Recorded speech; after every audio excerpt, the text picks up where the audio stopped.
I hope someday you'll join us, and the world will be as one. It's no wonder the Daily Beast described it as that cursed Imagine video, because, oh god, it's so out of touch. It is just so phenomenally out of touch. I mean, let's just go through the lyrics, right?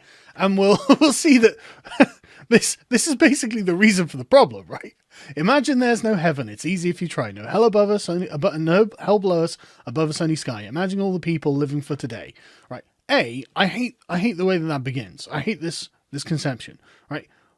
We don't need to imagine that all that is around us that is what's around us. It's clearly obvious. But imagine all the people living for today. That sounds deeply irresponsible, doesn't it? Because, I mean, sometimes you have natural disasters and other catastrophes that happen that are preventable with some sort of forward planning. And for that, you have to live for the future. You have to understand that something's coming. But again, like Ellen noticed, wow, what if I don't have kids? What am I doing? You know, what are you planning for? But anyway, imagine there's no countries. It isn't hard to do. Nothing to kill or die for and no religion too. Imagine all the people living life in peace. Not going to happen. Not going to happen. You're never going to exterminate religion. It's not going to be non-existent. And the idea of getting rid of countries seems like a way of saying we're going to get rid of cultures. Because if you don't have distinct countries with distinct cultures, then you just have the sort of globo-homo monoculture that all of these celebrities live in.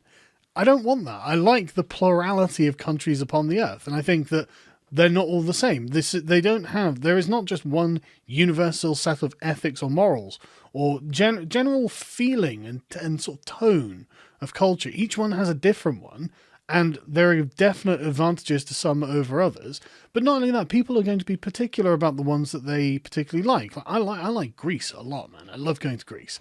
I also like my own culture. I don't want Greece to suddenly stop being Greece. I mean, there'd be no point me going there, right? So we kind of need countries to maintain these sort of local cultures. You may say I'm a dreamer, but I'm not the only one. Someday you'll join us and the world will live as one. Will be as one. It's like, yeah, okay. Right. Pie in the sky, fanciful communist nonsense. That's what this is. And then imagine no possessions. I wonder if you can. No need for greed or hunger. A brotherhood of man. Imagine all the people sharing the world. Right. Greed and hunger are not needful things. These are things that arise out of a lack of goods. Things arise out of a lack of goods because of a lack of private property rights. As in, we don't know what belongs to who.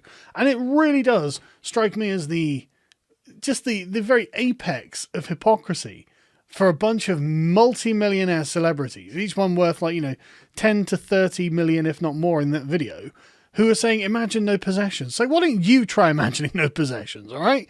I've had to work really hard for everything I've got, and I don't even have very much.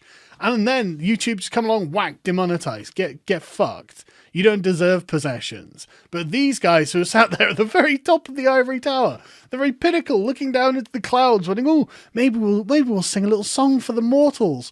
Imagine that they don't have any countries or possessions. So easy for you to say.